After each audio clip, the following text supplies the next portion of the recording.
हर लड़की की तरह ना मेरे भी कुछ सपने थे शादी के बाद ना ससुराल मुझे ऐसा चाहिए, मेरे इन-लॉज़ मुझे मेरे सा ख़ास करके मेरी सासू माँ मुझे चाहिए जो मेरे साथ शॉपिंग पे जाए, मेरे साथ बहुत अच्छा बिहेव करे, अलग तरह का रिलेशन हो। मेरे जो नंदे हैं ना एक हम फ्रेंडशिप वाला रिलेशन शेयर करें, लेकिन जो लिखा होता है ना लाइफ़ में वही मिलता है, उससे ज़्यादा ना उससे कम।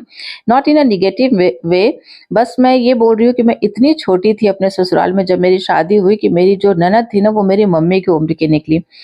मेरे जो इन-लॉज़ थे वो ऑलमोस्ट बेड पे ही थे, बैक टू बैक दोनों पैरालाइज़्ड हो गए और शादी का जो एक पर्सनल बढ़िया पीरियड होता है ना बस वो मैंने इन्हीं सारी चीज़ों में बिता दिया और मतलब मुझे पता ही नहीं चला कि लाइफ इतनी लंबी आगे निकल गई और मैं वहीं की वहीं खड़ी रह गई। मुझे लगता है कि इस शादी को इतना लंबा वक़्त हो गया, लेकिन मैंने लाइफ तो जी ही नहीं, सिर्फ़ बहुत छोटे उम्र में जैसे आपको डॉरी डॉरी मिलती है ना, वैसे ही मुझे रिस्पॉन्सिबिलिटीज़ मिली।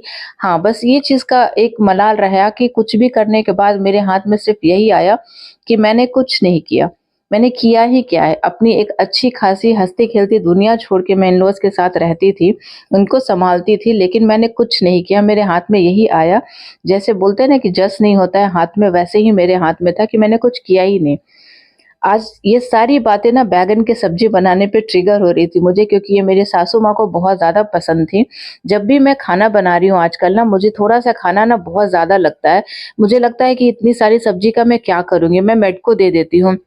एक टाइम था कि इतनी सारी सब्जियाँ ना हमारे यहाँ नाश्ते में चली जाती थी और आज ना सिर्फ़ अकेले बनाती हूँ और थोड़ा-सा खाती हूँ क्योंकि हस्बैंड तो शुरू से बाहर ही रहते थे।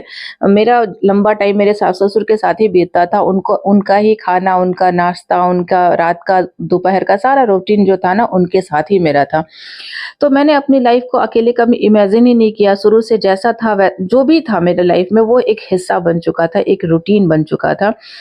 मैं ये सब इसलिए बोल रही हूँ कि आज के जनरेशन को जब देखती हूँ ना मैं तो उनको अकेले रहना पसंद आता है, वो नहीं चाहते इन-लॉज़ के साथ रहना।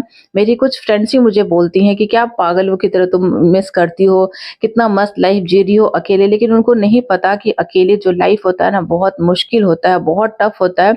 उस समय भी मेरा ख़्याल रखने वाला कोई नहीं था, लेकिन पता नहीं क्यों मुझे लगता था ना कि हाँ, कोई तो है मेरे साथ।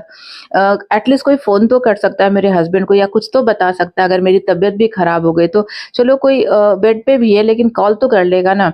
आज मैं बिल्कुल अकेली हूँ, जब खाना खाने बैठती हूँ ना ख़ास करके तो मैं अपने सास को ज़रूर मिस करती हूँ क्योंकि हमारे दोनों का ना खाने का टाइम एक एक ही था और मैंने उनको बहुत लंबे टाइम तक अपने हाथ से खिलाया है खाना मुँह में और मतलब उनका जो पानी और कुल्ला होता है ना, उनके जो दाँत होते हैं वो सब मैंने अपने हाथ से साफ़ किया है।